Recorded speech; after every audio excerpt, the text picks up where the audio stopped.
Good morning, everyone. This is Prashant, and welcome to you all on the channel of Learning Market with Prashant. तो हम इस channel पे discuss करते हैं fundamental analysis of the companies, business model analysis. हम इस channel पे discuss करेंगे आगे जाते हुए मार्केट का क्या सिनारियो हो रहा है, यूएस मार्केट में क्या हलचल हो रही है, और हम इस अपॉर्चुनिटी का कैसे यूज़ करके we can gain the advantage of being an long term investor and earn the money. So we will discuss going forward the business model analysis of the various companies, which is the strong fundamental have a tailwinds and which is going to grow in the future, because at the end of the day the stock market is a resemblance of a growth. जहाँ पर growth हमें दिखेगी वहाँ ही stock market grow होगा. और अभी जिस तरीके से इंडियन स्टॉक मार्केट में एक मुझे लगता है कि इफोरिया चल रहा है based on the money flow that is coming from the retail, the SIP flows. तो उस हिसाब से अगर देखोगे there are many sectors where this valuations are very high, very risky, और कुछ ऐसे सेक्टर हैं जहाँ पर एक रीज़नेबल वैल्यूएशंस की उम्मीद है और रीज़नेबल वैल्यूएशन अभी भी नज़र आ रहे हैं. तो वहाँ पर हम फोकस करने की कोशिश करेंगे. तो चलो आज की शुरुआत करते हैं 2-3 न्यूज़ के बारे में. तो पहली तो एक इम्पॉर्टेंट न्यूज़ आई कल रात यूएस के साइड से. जो उनका इन्फ्लेशन का जो नंबर है वो 2.5% आया. If you have tracked US market from last 2-3 years, I think 2023 में कुछ 2.9 था. तो आज जो इन्फ्लेशन का नंबर है वो 2.5 हो गया है, और 2021-22 में वो नंबर तो बहुत ही ज़्यादा था. तो फेड के जो चेयरमैन हैं मिस्टर जेरेमी पॉवेल, तो उन्होंने अपने ब्रीफिंग्स में, मीटिंग्स में बहुत बार कहा है कि उनका जो इन्फ्लेशन का टारगेट उनके दिमाग में जो है they want to lower it down to 2%. So from his perspective, the trajectory of the US inflation is going down towards that trajectory. और जो 18 सितंबर को उनकी जो ब्रीफिंग होने वाली है US फेड की, तो बहुत ही अनुमान लगाए जा रहे हैं कि रेट कट होने की उम्मीद बहुत ही ज़्यादा है इस बार. Only discussion and debate was about like ये 25 बेसिस के पॉइंट के ऊपर होगा या 50 बेसिस के पॉइंट के ऊपर होगा. If you see the data from the US markets, then it likely to be have a 25 basis rate cut in US. तो हम थोड़ा समझने की कोशिश करेंगे कि क्यों इतनी सारी बातें हो रही है फेड के रेट कट के बारे में, और उसका क्या इम्पैक्ट आगे आने वाले दिनों में रहेगा हमारी मार्केट्स के ऊपर. देखो US मार्केट आप सबको ही पता है, इट्स अ दरोगा of whole global stock markets. Because आज के दिन में कोई भी ऐसी चीज़ नहीं है जो हम सिंगल एक कंट्री के ऊपर डिपेंडेंट है. हमारा बहुत सारा ट्रेड बहुत सारी कंट्रीज़ में होता है, और 35 ट्रिलियन की इकोनॉमी है US. तो हम ऐसे ही तो नहीं इग्नोर कर सकते कि भाई US में जो हो रहा है हमें कुछ फ़र्क नहीं पड़ता है. तो फ़र्क पड़ता है बिकॉज हमारे IT का एक्सपोर्ट्स जो होते हैं, सर्विस बेस्ड जो हमारी इंडस्ट्रीज़ है, TCS है, इन्फोसिस है, बहुत सारी कंपनीज़ US के ऊपर डिपेंडेंट है, फार्मास्यूटिकल्स. सो इन सब को ध्यान में रखते हुए US indexes matters a lot to us. What's happening in the US matters a lot to us. So ये कहना कि I think हमारे पास SIP का flow आ रहा है and we are on our own, I disagree with that argument, because we cannot move beyond a certain point when the global economy is in the problem. So global economy is in अगर danger है तो हमें भी danger नज़र में आएगा. तो चलो थोड़ी पॉजिटिव की बात करते हैं. तो as I said कि US का इन्फ्लेशन नंबर्स ट्रैजेक्टरी की तरफ जा रहा है, फेड अपना रेट कट करना चाहता है. तो आई थिंक आगे जाते हुए रुपये और डॉलर्स के टर्म्स को ध्यान में रखते हुए RBI को भी अपने रेट कट करने होंगे. तो ये उम्मीद लगाई जा रही है कि Diwali on that around I think RBI also take an action on the rate cut. और आप अगर देखोगे इंडियन स्टॉक मार्केट में अभी क्या हो रहा है कि फाइनेंशियल्स में, बैंक्स में कोई भी उतनी अच्छी परफॉर्मेंसेस नहीं आ रही है. I am talking about the quarterly result point of view. जो रिज़ल्ट आ रहे हैं वो बहुत ही ख़राब थे. मैंने इंडसन के रिज़ल्ट देखे, IDFC फर्स्ट बैंक के रिज़ल्ट देखे, जो लोग बोलते थे कि भाई नेक्स्ट ICICI बैंक है. तो वहाँ पर थोड़ा रुकने की कोशिश थी. तो जब अगर रेट कट हो जाएंगे तो उनकी कॉस्ट ऑफ बोरोइंग बहुत कम हो जाएंगी, स्पेशली फाइनेंशियल सेक्टर्स की, स्पेशली बैंकिंग सेक्टर्स की. जब अगर कॉस्ट ऑफ बोरोइंग किसी भी कंपनी की कम हो जाएगी तो उसका इम्पैक्ट प्रॉफिटेबिलिटी के ऊपर पड़ेगा, उसका इम्पैक्ट EPS ग्रोथ के ऊपर पड़ेगा. तो प्रॉफिटेबिलिटी क्या है, EPS क्या है, ROE क्या है, तो हम वो आगे आने वाले हमारे वीडियोस में हम जानने की कोशिश करेंगे इन डिटेल एग्जांपल के साथ. तो मैं अपने पूरे एक्सपीरियंस के साथ आपको समझाने की कोशिश करूँगा कि वो होते क्या है और उसका क्या इम्पैक्ट स्टॉक मार्केट पे होता है। क्योंकि देखो daily opening the TVs and having those various business channels and going through those stocks and trading and all that, तो वो आपको एक इमीडिएट सेटिस्फैक्शन देता है, लेकिन एक लॉन्ग टर्म इन्वेस्टर की तरह आपका माइंडसेट नहीं बनता है। तो मेरा उद्देश्य यही है कि आपका माइंडसेट वो एक लॉन्ग टर्म इन्वेस्टर की तरह बने। सेक्युलर बिजनेस स्टोरी क्या होती है, सेक्युलर बिजनेस स्टोरी में पैसे कैसे बनते हैं, हिस्टोरिकली किन सेक्टर्स ने बहुत ही अच्छे परफॉर्मेंस करके दी है और किन सेक्टर्स में अच्छे परफॉर्मेंसेस है। बहुत सारे आप इन्वेस्टर्स देखोगे आज के मार्केट में, तो कई भी आप देखोगे उन्होंने कभी भी अपने पैसे ये स्टील कंपनियों से, जो सिक्लिकल बिजनेसेस है, वहाँ से नहीं कमाए हैं। तो we as an investor we need to think on the secular story and secular growth story from the point of view. तो आगे आगे आने वाले वीडियोस में हम डिस्कस करेंगे कि सेक्युलर ग्रोथ स्टोरीज़ क्या होती है, उनको एनालाइज कैसे किया जाता है, उनके कॉन कॉल कैसे पढ़े जाती है, कौन सी ऐसे फैक्टर्स उस कॉन कॉल में रहते हैं जो हमें बहुत ही ध्यानपूर्वक देखना पड़ेगा और बिजनेसेस को ट्रैक करना पड़ेगा। बिकॉज आज मैं देखता हूँ कि बहुत सारे लोगों के पोर्टफोलियोज़ में 20 स्टॉक है, 30 स्टॉक है, लेकिन वो सिर्फ न्यूज़ के हिसाब से चल रहे हैं। मैं कभी नहीं देखता किसी को बात करते हुए कि हाँ मैंने ये कॉन कॉल सुना है और इस कॉन कॉल में उन्होंने गाइडेंस के बारे में ये बताया है और आगे जाते हुए इसमें ये प्रॉब्लम हो सकती है या ये इश्यूज़ है, ये ग्रोथ स्टोरी है। तो डिस्कशन हमारे दोस्तों में या सब जगह पर यही होती है, यार ये 100 का लिया था, अभी 300 है, अभी 300 का लिया है, 400 है, 400 का लिया हुआ 800 है, मैंने 2 लाख कमाए, मैंने 5 लाख कमाए। तो अगर आप उस तरीके से देखोगे तो आपको एक बहुत बड़ी गलतफहमी है, क्योंकि ये एक बुल फेज़ है स्टार्टिंग फ्रॉम आई थिंक 2020-2021 से लेके अभी तक। तो जितने भी आप हिस्टोरिकल बुल मार्केट्स देखोगे तो उसमें यही होता है, वैल्यूएशंस को हम नज़रअंदाज करते हैं। आप भेल का स्टॉक देख लो, BEL, ऑल दीज सरकारी कंपनी हो जिसके आप वैल्यूएशंस अगर एक बार उठा के देख लोगे और उनके जो आप रिजल्ट्स देखोगे तो रिजल्ट्स में तो कुछ नज़र नहीं आ रहा है। जिस तरीके से स्टॉक ऐसे ही बढ़ते चले जा रहे हैं और हम उम्मीद लगाए बैठे हैं कि हाँ ये ऑर्डर एग्जीक्यूट होगा, यहाँ से इतनी प्रॉफिटेबिलिटी आएगी, ये EPS ग्रोथ होगा, टीवी में बहुत सारी चीज़ें आपको बताई जा रही है। और मुझे ऐसा लगता है कि वो बहुत बड़ा एक ट्रैप है बिजनेसेस को लेके, जिसमें बहुत सारे रिटेलर फंस रहे हैं। सो मेरा कहने का मतलब है कि कोई ऐसी बात नहीं है कि everything is wrong and everything is bad. It's not like that. There are some companies which are very good, which are doing fantastically good, but वो कंपनीज कभी चैनल के डिस्कशंस पर नहीं आएंगी और कोई इसके बारे में बात नहीं करेगा। Because you have to understand that every people on this planet has invested interest when they speak about, especially on the stocks. So ये आपको ध्यान में रखना होगा। तो एक नेक्स्ट था कि बहुत बड़ा IPO खुला, आई थिंक 2 दिन पहले उसकी शुरुआत हुई थी, बजाज हाउसिंग फाइनेंस का। और मैं नंबर देख रहा था, आई थिंक 63.5x की तरफ सब्सक्रिप्शन हुआ है। 3.25 लाख सब्सक्राइबर है। आई थिंक उन्होंने मांगे थे 6,500 crore, I think they got about 4 lakh crore. So which shows ki how frenzy these markets are. I think everyone is like taking their phone in the morning and just applying those IPOs. And I'm not saying like Bajaj Housing Finance IPO is bad, but I'm just trying to understand that if that IPO subscription for every, if you saw the SME IPO, the story of SME IPOs, like it is very frenzy, like everyone is like applying like crazy by taking loans and IPO. So it's kind of a lottery market that has been coming, and every people is thinking like, okay, this is going to continue for so long and everyone is going to benefit. So remember, when I was reading one book, there is one thesis like everybody cannot be reached at the same time. So that's the reality. So Bajaj Housing Finance as a company is one of the best as a management, hai Sanjeev Bajaj, they have shown what they can do with the Bajaj Finance and Bajaj Finserv.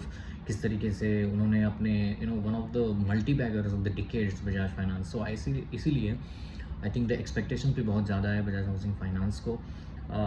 I think list होगा I think कुछ आने वाले दिनों में, लेकिन हमें businesses को track करना पड़ेगा कि हाउसिंग फाइनेंस सेक्टर में क्या हो रहा है। तो मुझे ऐसा लगता है कि वो एक अच्छे पॉइंट के ऊपर अपने IPO ला रहे हैं। मैंने थोड़े कंपनी के रिजल्ट देखे हैं तो बजाज हाउसिंग फाइनेंस ग्रो कर रही है 30% लोन बुक की तरफ। सो 30% लोन का डिसबर्समेंट एंड ग्रोथ और AUM ग्रोथ के साथ वो कंपनी 4-5 साल से अच्छा काम कर रही है, नो डाउट ऑन दैट। और जो टिकट साइज़ है जो बजाज हाउसिंग फाइनेंस अपने ऊपर लेता है, वो जो टिकट साइज़ है वो अराउंड 45 लाख के टिकट साइज़ देता है। तो आपको एक बात समझनी पड़ेगी, there is a difference between the micro finance industry and there is a difference between this big players like Bajaj Finance who is in the housing finance. Obviously they give a loan, but if you see the ticket size, तो ticket size का मतलब क्या होता है? तो मतलब ये होता है कि हर एक बंदे को वो एवरेज टिकट साइज़ मतलब वो देते लोन देते वो 45 लाख्स का देते हैं। कंपेयर करोगे आप माइक्रो फाइनेंस इंडस्ट्री में तो 5 लाख 6 लाख 3 लाख 2 लाख उस तरीके के लोन होते हैं। तो आपको नंबर ऑफ वो वॉल्यूम का गेम हो गया। If you have to grow the loan book and grow the company, you need to find a various n number of people to grow your loan book. Now in the Bajaj Housing Finance case, they have very good, they track their customers. They have a huge data with the Bajaj Finance, and they utilize that data to talk to the people and get them on board on the loan. और 45 लाख का आप जो loan book करते हो और आपने risk profile उसकी analyse की हुई है, तो आपको एक एडवांटेज रहेगा कि आपके कलेक्शंस ऑन टाइम रहेंगे, आपकी टिकट साइज़ ज़्यादा है, तो आपको लोन ग्रोथ को बढ़ाने के लिए भी कुछ प्रॉब्लम नहीं होगा। कम लोग आपको जुटाने पड़ेंगे अपनी ग्रोथ को ये करने के लिए। लेकिन आप अगर देखोगे इस सेक्टर्स में बहुत सारे लोग अभी एंटर हो रहे हैं, जैसे मास फाइनेंशियल सर्विसेज हो गया, Bajaj finance, SBFC finance, the max financial services. I think everyone is doing this kind of work now. Aditya Birla capital भी अभी आगे जाने वाले दिनों में वहाँ पर एंटर करेगा। तो मुझे ऐसा लगता है कि as a group Bajaj finance is very good, as a industry Bajaj housing finance is a beautiful industry. और फाइनेंशियल सेक्टर्स में पैसे बनते हैं, क्योंकि इंडिया में देखो कि लोन की तो तरकार रहेगी आगे, 10 साल करो या 15 साल हो, किसी की बंदे को लोन चाहिए ही चाहिए, लोन देने वाला चाहिए। तो अगर ये बजाज फाइनेंस की तरह इस कंपनी को भी लिस्ट करने के बाद they grow like this and confidence है कि वो ग्रो करेंगे, तो वहाँ पर उनको तो एडवांटेज मिलेगा। लेकिन you need to understand one point about the price to book. हमें ये देखना पड़ेगा कि जब बजाज फाइनेंस लिस्ट होगा तो वो किस प्राइस टू बुक पे ट्रेड करेगा। अगर वो 5 के ऊपर का ट्रेड करेगा तो उसमें तो वो बहुत एक्सपेंसिव माना जाएगा, क्योंकि तो देखना पड़ेगा कि वहाँ से लेवरेज करके हाउ दे ग्रो, तो वो थोड़ा देखना पड़ेगा आगे आने वाले समय में।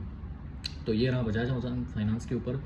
दूसरी बड़ी चीज़ कल हुई कि टाटा मोटर्स के स्टॉक ने बहुत टैंक किया। आई थिंक 5-6% वो डाउन था कल के मार्केट में। तो उसके 2-3 reason I think it is there. So we have to understand the story how it is there. जो स्टोरी न्यूज़ में बताई जा रही है वो स्टोरी कितनी सही है और आपको कितना बिलीव कर रहा है, ये तो आपके ऊपर है।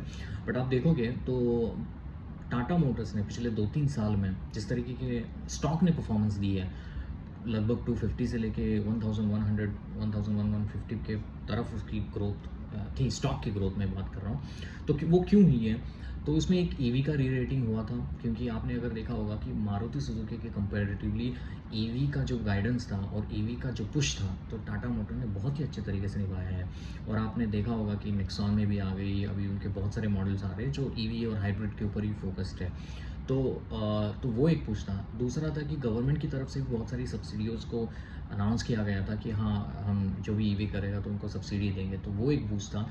कस्टमर्स के पॉइंट ऑफ व्यू में भी I think the popularity of the EV segment cars is increasing in India as well.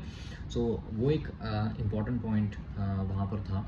और टाटा मोटर्स जो एक लॉस मेकिंग कंपनी थी, बहुत सारा डेट था, तो उन्होंने अपने डेट को कम किया। उन्होंने अपने जो उनका बहुत बड़ा सेगमेंट है जो रेवेन्यू ग्रोथ उनको देता है, वो जगवार का सेगमेंट है, JLR जो बिज़नेस उनका जो अच्छा कर रहा है, तो उसके हिसाब से भी उनकी ग्रोथ अच्छी थी। तो इसकी वजह से स्टॉक ने परफॉर्म किया था। लेकिन कल क्या हुआ, एक UBS की रिपोर्ट आई है, उन्होंने डाउनग्रेड कर दिया टाटा मोटर्स के शेयर को। इसके पहले ICICI प्रूडेंशियल की भी रिपोर्ट आई थी, उन्होंने भी कहा था 800 के टारगेट से टाटा मोटर्स के ऊपर। लेकिन आपको ये देखना पड़ेगा कि is this a crash, is this a bad news or is it a good opportunity to bye.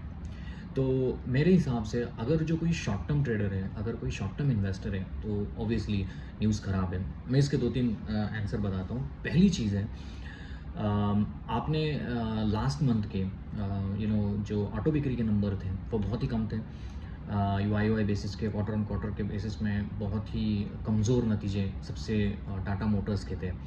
और एक रिपोर्ट भी आई थी, जो भी उनके डिस्ट्रीब्यूटर्स है जो अपनी कार बेचते हैं, तो उनके यहाँ पर इन्वेंटरीज बहुत ज़्यादा है।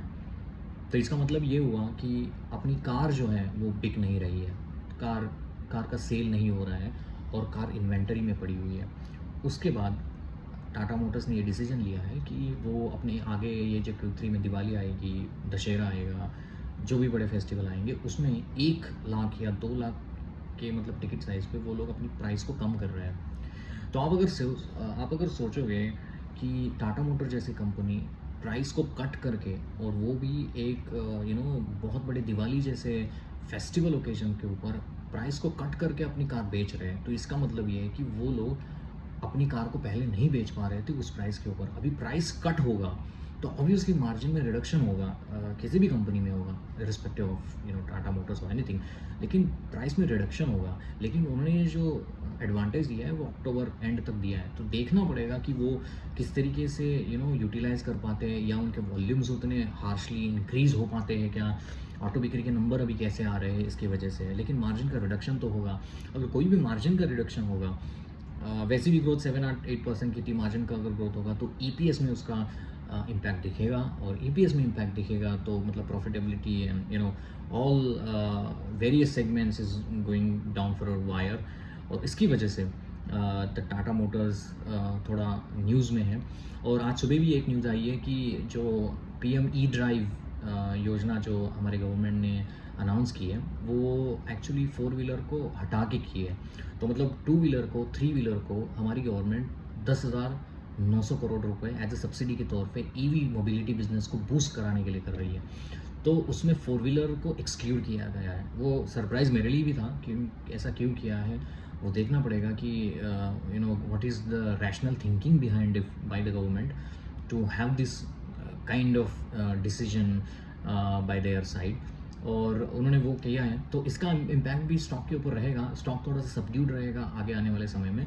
लेकिन मेरा मानना है as a long term investor, कोई भी बाय रिकमेंडेशन या नहीं है, जस्ट एजुकेशनल पर्पस और एंटरटेनमेंट के लिए मैं बात बता रहा हूँ कि अगर ईवी का पुश आगे आने वाले समय में रहेगा तो मुझे लगता है कि ये बढ़िया अपॉर्चुनिटी होगी, स्टॉक को हम देख सकते हैं। मैं बाय नहीं करने की कोशिश कर रहा हूँ, but I am just trying to give in perspective. EV का जो पुश आगे आने वाले दिनों में आएगा, उसके सबसे बड़ा जो कॉम्पिटिटर है मारुति सुजुकी, उसके कंपैरेटिवली टाटा मोटर बहुत ही आगे है। हमारे इंडिया में बहुत ही ऐसी अच्छी कंपनियाँ हैं जो run by very good management, और जहाँ पर ईवी का जो पुश है तो वो ध्यान में रखते हुए, लेकिन ऑब्वियसली हमें ट्रैक करना पड़ेगा कि नंबर्स कैसे आते हैं। तो मीडियम टर्म या शॉर्ट टर्म के हिसाब से स्टॉक में खराबी है, लेकिन लॉन्ग टर्म के हिसाब से कोई प्रॉब्लम नहीं है। जितनी भी डीप आएगी, I think it's a good opportunity to look into the stock and have a business analytics on that front. कल एक बहुत बड़ी एक न्यूज़ भी आई about the jewellery segment. If you see the jewellery segment, the government ने अपने last budget में कस्टम्स को कट किया था, तो इसलिए ज्वेलरी स्टॉक बहुत ही भागे थे। लेकिन इसमें एक अच्छी कंपनी है, उसका नाम है कल्याण ज्वेलर। कल्याण ज्वेलर के ऊपर एक HSBC की आज की रिपोर्ट आई है, और उन्होंने कहा है कि भाई what ever the growth they have right now, it's a medium term growth. I mean ये तो मीडियम ट्रैजेक्टरी के ऊपर है ग्रोथ के हिसाब से। अभी तो उनकी लॉन्ग टर्म ट्रैजेक्टरी बहुत आगे है। स्टॉक कुछ 650 के ऊपर है, अभी भी वैल्यूएशंस हाई हैं। But I was going through the business, their PPT presentations and the business report what they have shown in the last quarter. Phenomenal growth है, और मुझे लगता है ये कस्टम ड्यूटी की वजह से उस ग्रोथ की भी एडिशन हो जाएंगी। तो कल्याण ज्वेलर एक क्या काम करता है, एक रिटेल ज्वेलरी का काम करता है। उनके स्टोर्स है दुबई में, स्टोर्स है इंडिया में और क्रॉस में हैं, और अपने ग्रोथ स्टोर को एक्सपांड वो करते आ रहे हैं। और मैंने सबसे बहुत ही बेहतरीन चीज़ देखी कल्याण ज्वेलर्स के बारे में कि कल्याण ज्वेलर के प्रमोटर अपने स्टॉक को बाय कर रहे हैं। बहुत सारे प्रमोटर इंडिया में आप देखोगे, किसी भी स्क्रीनर में जाके देखोगे तो मतलब बहुत सारे लोग अपने स्टॉक को बेच रहे हैं। ये कि ऐसा प्रमोटर है जो अपने शेयर्स को बाय कर रहा है ऑन अ ह्यूज लेवल। सो ये इंडिकेट करता है कि confidence of the management in their growth trajectory. दूसरी केस, ये कोई भी मतलब बाय और सेल रिकमेंडेशन नहीं है, लेकिन मेरी रिक्वेस्ट है कि आप इस स्टॉक को अपने रडार पे रख सकते हो, देख सकते हो कि किस तरीके से उसका बिजनेस परफॉर्मेंस कर रहा है। उन्होंने कुछ गाइडेंस दिया है 20-25% का एनुअल ग्रोथ है फॉर आगे 2-3 सालों में, वो कि फिनोमिनल है। बाकी ज्वेलरी कंपनीज के कंपैरेटिवली ऑब्वियसली स्काई गोल्ड के रिजल्ट भी अच्छे थे, थंगा मेल के रिजल्ट भी अच्छे थे। तो आपको ये देखना पड़ेगा कि कौन सा सेक्टर लीडर आगे आने वाले सालों में बना है। इसका जो सबका the father of this industry is Titan, and Titan has shown phenomenal growth over last I think 10 years or more than that. तो आई थिंक कल्याण ज्वेलर उसी उस ट्रैजेक्टरी में घुसने की कोशिश कर रहा है, बट इम्पॉर्टेंट चीज़ valuation is too high, and इस वैल्यूएशंस को स्टॉक को लेके आगे कितना पैसा बनेगा वो तो टाइम ही डिसाइड करेगा। लेकिन आप उसको थोड़ा सा भी देखोगे, अगर कोई भी टिप आगे आने वाले समय में आती है तो I think it's a good opportunity to look into the stock. There is no buy recommendation and things like this. So I think conclude the story. US inflation has come down, so there is a rate cut expectation in September. Likely RBI will do the same. Who is the beneficiary of it? All the NBFCs, financials, all the automaking companies, जहाँ पर rate और high interest rate का impact पड़ता है, inflation जब कम होता है तरफ से। आज IIP के नंबर आएंगे इंडिया के, देखना पड़ेगा कैसे वो नंबर्स आते हैं। Bajaj housing finance, is it a multiplier going forward? You need to track the companies to do so. और सबसे एक अलग चीज़ मैंने देखी कि क्रूड प्राइसेस 70 के नीचे जाते हुए दिख रहे हैं। तो आई थिंक क्रूड प्राइसेस, जो हम सब जानते हैं कि इंडिया एक बहुत बड़ा इम्पोर्टर्स है क्रूड ऑयल का, तो इसके हिसाब से आई थिंक हमारे डेफिसिट है, ट्रेड डेफिसिट है, करंट डेफिसिट अकाउंट है, वहाँ पर कटौती आती है, और इसके हिसाब से इंडिया को फ़ायदा ही मिलना चाहिए। और लेकिन वो एक भी इंडिकेट करते हैं कि डिमांड कम हो रही है। तो आगे आने वाले समय में देखना पड़ेगा ये नंबर स्टेडी रहता है या उससे भी कम जाता है या उससे थोड़ा ऊपर नीचे होता है। तो अगर क्रूड ऑयल कम हो जाएगा तो उससे कौन बेनिफिशियरी होगा? सबसे बड़ा बेनिफिशियरी होगा paint, then all these chemical companies which is dependent on the crude which we use as their raw materials on that front, or obviously all this paint और पेंट रिलेटेड जितने भी companies हैं तो उनके ऊपर बहुत बड़ा असर पड़ेगा आगे आने वाले समय में। लेकिन देखना पड़ेगा कि वो बिजनेसेस को कैसे चलाते हैं, बिजनेस में क्या गाइडेंस देते हैं आगे आने वाले समय में। पिडीलाइट जैसी इंडस्ट्रीज़ है, एशियन पेंट जैसी कंपनीज़ है, बर्जर पेंट है, इंडिगो पेंट है, तो इन सभी को बहुत बड़ा फ़ायदा हो सकता है ये क्रूड के निचले स्तर को लेते हुए, बिकॉज उनकी जो रॉ मटेरियल कॉस्ट है वो कम हो जाती है और उसको मार्जिन एक्सपांशन में बहुत बड़ी हेल्प मिलती है, क्योंकि वो कस्टमर के प्राइस तो नहीं बढ़ाएंगे लेकिन अपनी दी कोर प्राइस को बढ़ाएंगे, अपना जो रॉ मटेरियल कॉस्ट कम हो जाएंगे। तो यही था आज के लिए। देखते हैं आज का मार्केट कैसे बिहेव करता है, और हम डिस्कस करेंगे डेली, और we will take one of the companies and I will try my best to give the best inputs on the companies growth trajectory, और एक बिजनेस मॉडल एनालिसिस करके देख लेंगे जिसमें क्या होता है क्या नहीं है। So thank you very much for your time. Thank you guys.